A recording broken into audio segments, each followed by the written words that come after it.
I am Sandy Root-Elledge. I am currently the interim director of the Wyoming Institute for Disabilities at the University of Wyoming, where we're, as Ben said, translating the model for use in education, and specifically for assistive technology.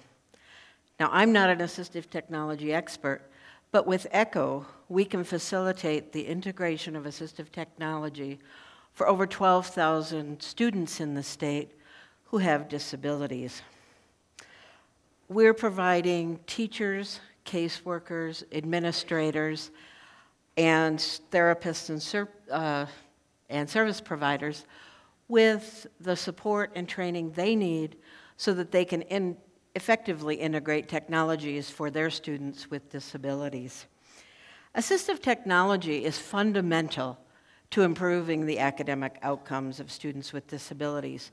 Yet, in the United States, only 3 to 5% of those students who can benefit from it have access to assistive technology or have it included in their educational plans. The term assistive technology refers to devices for individuals with disabilities to increase their independence or to improve access to their world or to information. I think we all probably use assistive technology. If you use a ramp instead of a flight of stairs, or like me, you use magnification to read fine print, or you text or you use voice commands on a cell phone, you're using assistive technology. The field is dynamic. It's also very expansive. So there's changes daily, and you can see by these categories that it is expansive. These are the categories of assistive technology. I'd like you to meet Chris. Chris is a speech-language pathologist who serves students in many different rural schools in Wyoming. So she travels around the state a lot, and she moved to Wyoming with extensive credentials and expertise in her field. Yet immediately she described feeling professionally isolated. Chris talks about ECHO being a regular and reliable network that is comparable to none other.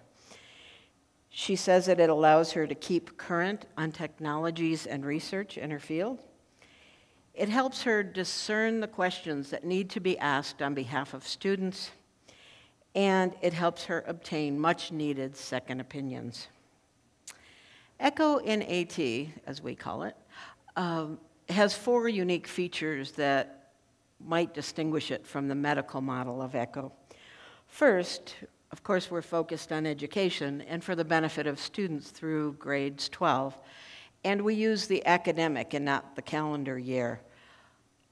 Second, we're building the model upon a professional learning community that we started in 2012 and 13. The members of this community are represented by the blue stars in this map of Wyoming school districts. Chris is in the northwest corner. The members were provided with training and support in the fundamentals of assistive technology, and then they were given opportunities for leadership and further education and networking. So they became our initial spokes.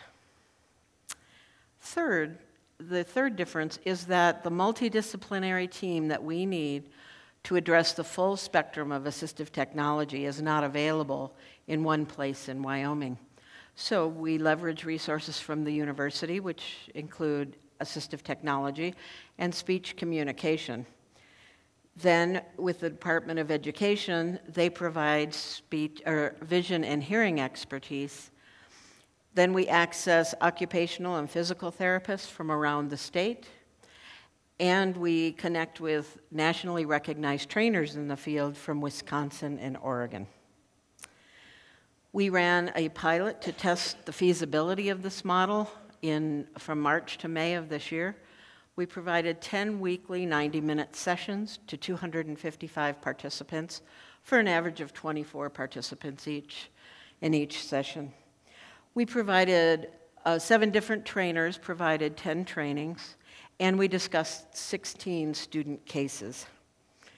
Our initial findings indicate that the model for education and for assistive technology is working, and that based on participation in the sessions, educators and experts alike are reporting increases in knowledge. Educators are already reporting initial increases in self-efficacy. And then based on the co-management of student cases, students are receiving new technologies, and we're already seeing increased academic outcomes. Those include increased reading proficiency, increased writing productivity, and increased time on task. Now, we can see these types of results typically with assistive technology, but over the course of a semester or a year. But with ECHO, we're seeing those within 2 to 3 weeks. So this week, we launched an expanded pilot, and we are planning a statewide expansion, as well as supporting a replication in another state. The potential impact, we believe, is astounding.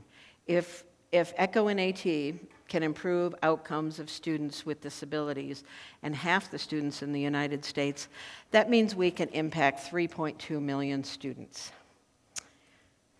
I'd like you to meet 2.5-year-old Jack, seen here with his little brother Luke.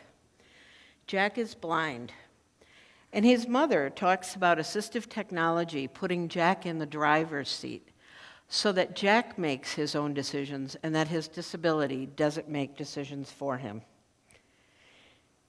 This year, Jack began kindergarten, yet his future successes are going to depend on new teachers every year for the next 12 years having access to the latest information and research and technologies so that they can support Jack's emerging needs. ECHO and assistive technology can build the capacity in his very small town and can also continue to offer that support to his teachers so that they can ensure that Jack remains an independent and self-directed learner.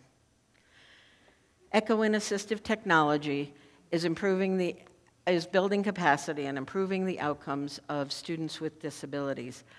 ECHO and assistive technology can improve the capacity and improve outcomes for millions of students throughout the world. Thank you.